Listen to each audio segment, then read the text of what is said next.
Hi friends, मैं फ़तह खान आप लोगों का फ़तह की पाठशाला में स्वागत करता हूं। तो चलिए आज का सेशन शुरू करते हैं, जिसमें हम लोग सीटेट सितंबर 2026 में आने वाले सीडीपी का इम्पोर्टेंट एमसीक्यू का मॉक टेस्ट करेंगे, जो पेपर 1 और 2 दोनों के लिए इम्पोर्टेंट होगा। तो चलते हैं पहले क्वेश्चन पर। शरीर के केंद्रीय भाग से परिधियों या अंगों की ओर का विकास दर्शाता है। एक विकिरणीय विकास के सिद्धांत को। 2 विकेंद्रीकृत विकास के सिद्धांत को। 3 मध्य बाहरी विकास के सिद्धांत को। 4 सोपनीय विकास के सिद्धांत को। तो इसका सही उत्तर होगा ऑप्शन नंबर 3, मध्य बाहरी विकास के सिद्धांत को। अब चलते हैं नेक्स्ट क्वेश्चन पर। स्कूल बच्चों के समाजीकरण की एक ऐसी संस्था है जहां एक प्रमुख स्थान स्कूली बच्चों का होता है। 2 प्रमुख स्थान स्कूल की दिनचर्या का होता है। 3 प्रमुख स्थान स्कूल की गतिविधियों का होता है। 4 प्रमुख स्थान स्कूल के शिक्षकों का होता है। तो इसका सही उत्तर होगा ऑप्शन नंबर 1, प्रमुख स्थान स्कूली बच्चों का होता है। अब चलते हैं नेक्स्ट क्वेश्चन पर। जब आप एक शिक्षक समूह से जुड़ जाते हैं और अपने समूह के अन्य लोगों की ही तरह पोशाक धारण करने लगते हैं, तो आप प्रदर्शन कर रहे होते हैं। 1 समूह की पहचान का। 2 समूह आज्ञाकारिता का। 3 समूह निर्देश अनुपालन का। 4 समूह की अनुरूपता का। तो इसका सही उत्तर होगा ऑप्शन नंबर 4, समूह की अनुरूपता का। आप चलते हैं नेक्स्ट क्वेश्चन पर। किसी वस्तु के स्थायित्व की अवधारणा पियाजे के विकास के डैश चरण में प्राप्त हो जाती है।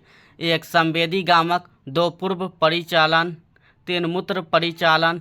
4 औपचारिक परिचालन। तो इसका सही उत्तर होगा ऑप्शन नंबर 1, संवेदी गामक। अब चलते हैं नेक्स्ट क्वेश्चन पर।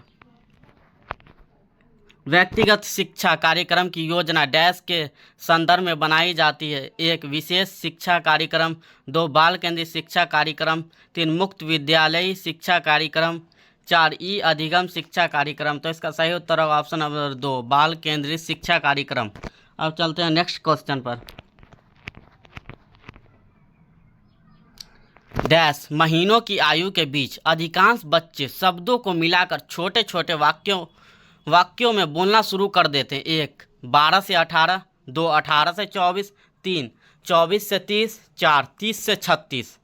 तो इसका सही उत्तर होगा 18 से 24 महीने में बच्चा छोटे छोटे शब्दों को मिलाकर वाक्य बोलना शुरू कर देता है। अब चलते हैं नेक्स्ट क्वेश्चन पर।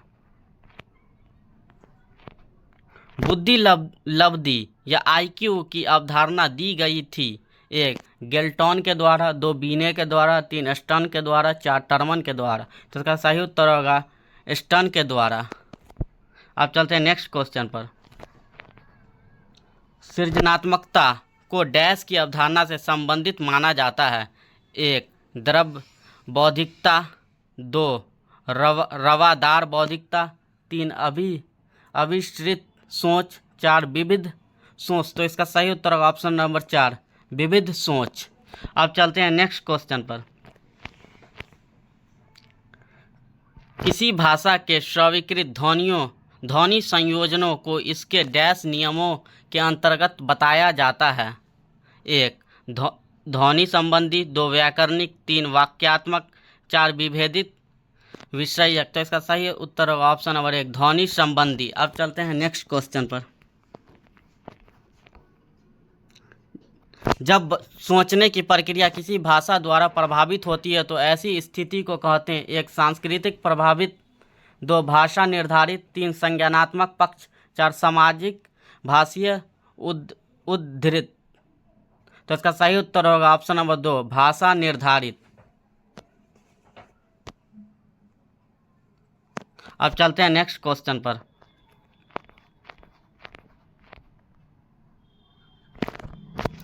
अपने अनुभवों और लक्षणों के आधार पर उपकरणों में खराबी के कारण की परिकल्पना का परीक्षण कर रवि उपकरणों की मरम्मत करता है व उपयोग करता है।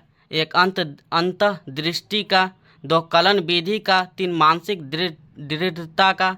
4 अनुमानी विधि का। तो इसका सही उत्तर होगा ऑप्शन नंबर 4, अनुमानी विधि का। अब चलते हैं नेक्स्ट क्वेश्चन पर।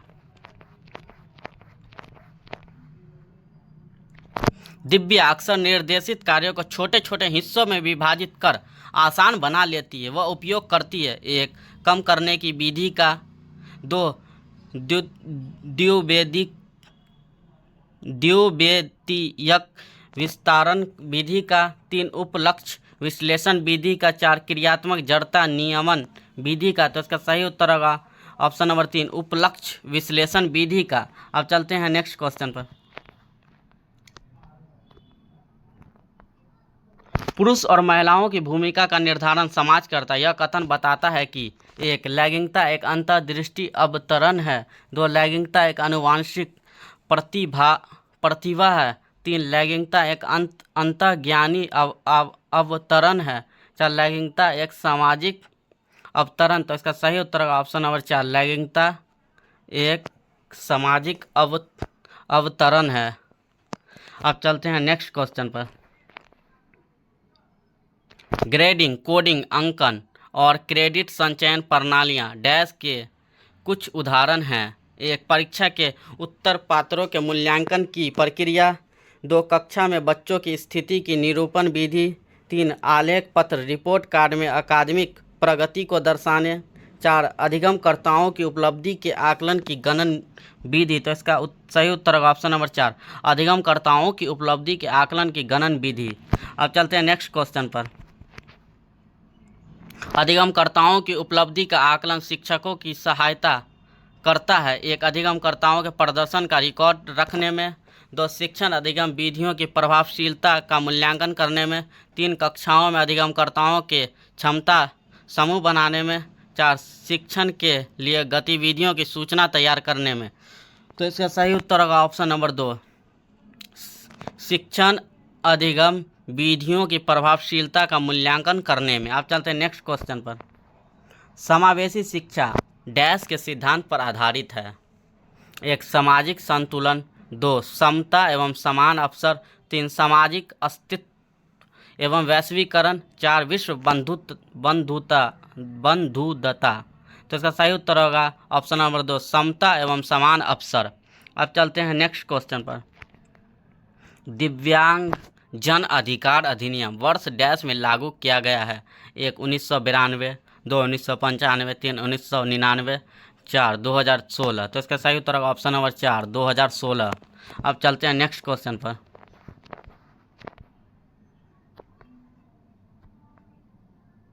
व्यक्तिगत विविधताओं वाले बच्चों को पढ़ाने के लिए ऐसे विद्यालय होने चाहिए जहां शिक्षक एक व्यक्तिगत विविधताओं के आधार पर वर्गीकृत की गई कक्षाओं के विभिन्न वर्गों में पढ़ा सके। 2. विविध अधिगम आवश्यकताओं के अनुसार विभिन्न शिक्षण अधिगम प्रविधियों का प्रयोग करने में प्रशिक्षित हो। 3. विशिष्ट व्यक्तिगत विविधताओं वाले बच्चों को पढ़ाने के लिए प्रशिक्षित हो। 4. बच्चों को समरूप अधिगमकर्ता बनाने में प्रशिक्षित हो। तो इसका सही उत्तर होगा ऑप्शन नंबर 2, विविध अधिगम आवश्यकताओं के अनुसार विभिन्न शिक्षण अधिगम प्रविधियों का प्रयोग करने में प्रशिक्षित हो। अब चलते हैं नेक्स्ट क्वेश्चन पर। निःशुल्क एवं अनिवार्य बाल शिक्षा अधिकार अधिनियम 2009 दिव्यांग बच्चों की निःशुल्क शिक्षा के अधिकारों को सुनिश्चित करता है। 1. 6 से 18 वर्ष के लिए। 3. 3 से 18 वर्ष के लिए। 3. 6 से 14 वर्ष के लिए। 4. 6 से 22 वर्ष के लिए। तो इसका सही उत्तर ऑप्शन नंबर 1, 6 से 18 वर्ष के लिए, और सामान्य बच्चा के लिए कहता है 6 से 14 वर्ष। अब चलते हैं नेक्स्ट क्वेश्चन पर। विविध अधिगमकर्ताओं के लिए सुगम्य स्वरूपों में शिक्षण अधिगम सामग्रियां प्रदान करने का तात्पर्य डैश से है। 1. सार्वभौमिक समावेशी शिक्षा के नैतिक विचार। 2. शिक्षण व्यावसायिकता की सार्वभौमिक संहिता। 3. शिक्षण के सार्वभौमिक मानववादी दृष्टिकोण। 4. अधिगम की सार्वभौमिक संरचना। तो इसका सही उत्तर होगा ऑप्शन नंबर 4, अधिगम की सार्वभौमिक संरचना। अब चलते हैं नेक्स्ट क्वेश्चन पर। स्व जागरूकता एवं संज्ञानात्मक क्षमताओं का नियंत्रण, जैसे योजना बनाना, समीक्षा करना और संशोधन करना इत्यादि डैश में अंतर्निहित है। 1. केंद्रीकरण। 2. संज्ञान बोध। 3. संज्ञान। 4 समायोजन। तो इसका सही उत्तर ऑप्शन नंबर 2 संज्ञान बोध। आप चलते हैं नेक्स्ट क्वेश्चन पर। जब बच्चे प्राप्त की गई सूचनाओं की व्याख्या करने के लिए अपने अनुभवों के आधार पर सोचते हैं तो उसे डैश कहा जाता है। 1 प्रतिक्रियावादी सोच, 2 सृजनात्मक सोच, 3 अमूर्त सोच, 4 मूर्त सोच। तो इसका सही उत्तर ऑप्शन नंबर 4 मूर्त सोच। अब चलते हैं नेक्स्ट क्वेश्चन पर। अधिगमकर्ताओं को व्यक्तिगत क्षमता के आधार पर उनकी कठिनाइयों के विभिन्न स्तरों को ध्यान में रखते हुए पढ़ाने की विधि को डैश कहा जाता है। 1 विभेदी अनुदेशन, 2 चयनित अनुदेशन, 3 सटीक शिक्षण, 4 त्रुटिहीन अनुदेशन। तो इसका सही उत्तर ऑप्शन नंबर 1 विभेदी अनुदेशन। अब चलते हैं नेक्स्ट क्वेश्चन पर। प्रतिपालन अधिगम एक विशिष्ट चरण है जो अधिगम के डैश चरण का पूर्ववर्ती है। 1 अधिग्रहण, 2 अभिप्रेरणा, 3 आत्मनिर्भरता, 4 सामान्यकरण। तो इसका सही उत्तर ऑप्शन नंबर 4 सामान्यकरण। अब चलते हैं नेक्स्ट क्वेश्चन पर। जेजॉक का यह मानना है कि संज्ञान और भावना डैश होते हैं। 1 अन्योन्य मिश्रित, 2 स्वतंत्र, 3 अंतर संबंधित, 4 एकीकृत। तो इसका सही उत्तर ऑप्शन नंबर 2 स्वतंत्र। अब चलते हैं नेक्स्ट क्वेश्चन पर।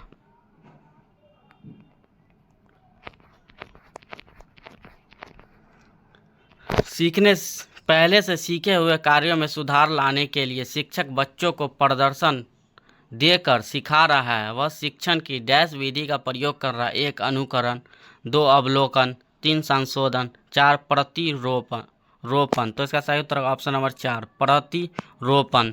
अब चलते हैं नेक्स्ट क्वेश्चन पर। मैन और जेनिस के अनुसार निर्णय लेने वाले बच्चे समस्या का विश्लेषण करते हैं, विकल्पों की सूचना बनाते हैं और इसके फायदे और नुकसान के प्रत्येक पहलू पर विचार करते हैं। उसका यह व्यवहार प्रस्तुत करता है। 1 चौकस, 2 सतर्क, 3 निवर्तमान, 4 निरंकुश। तो इसका सही उत्तर ऑप्शन नंबर 2 सतर्क। अब चलते हैं नेक्स्ट क्वेश्चन पर। एक समस्या सुधारक बच्चा डैश विचार के आधार पर कथनों की सच्चाई या संभावना का मूल्यांकन करता है। 1 सृजनात्मक, 2 सौंदर्यबोध, 3 अमूर्त, 4 तार्किक। तो इसका सही उत्तर ऑप्शन नंबर 4 तार्किक। अब चलते हैं नेक्स्ट क्वेश्चन पर। जिस दिए गए कार्य को करते समय बच्चे स्वयं आनंद लेते हुए अनुभव प्राप्त करते हैं उसे डैश कहा जाता है। 1 ड्रिल और अभ्यास कार्य, 2 उपभोक्ता प्रकार का कार्य, 3 निर्माणात्मक प्रकार का कार्य, 4 समस्यात्मक प्रकार का कार्य। तो इसका सही उत्तर ऑप्शन नंबर 4 उपभोक्ता प्रकार का कार्य। अब चलते हैं नेक्स्ट क्वेश्चन पर। बहुसंवेदी शिक्षण अधिगम की प्रविधि में अधिगम संवर्धन हेतु दृश्य, श्रव्य, स्पर्श और डैश संवेदनाओं का एक साथ प्रयोग किया जाता है। 1 गतिबोधक, 2 कर्णकोटर, 3 प्रत्यक्षीकरण, 4 अवलोकन। तो इसका सही उत्तर होगा ऑप्शन नंबर 1 गतिबोधक। आप लोगों को आज का सेशन कैसा लगा? अगर अच्छा लगा तो like, share, comment and subscribe करें और कमेंट में बताएं कि आप लोगों को 30 में से कितना नंबर आ रहा है। बाय।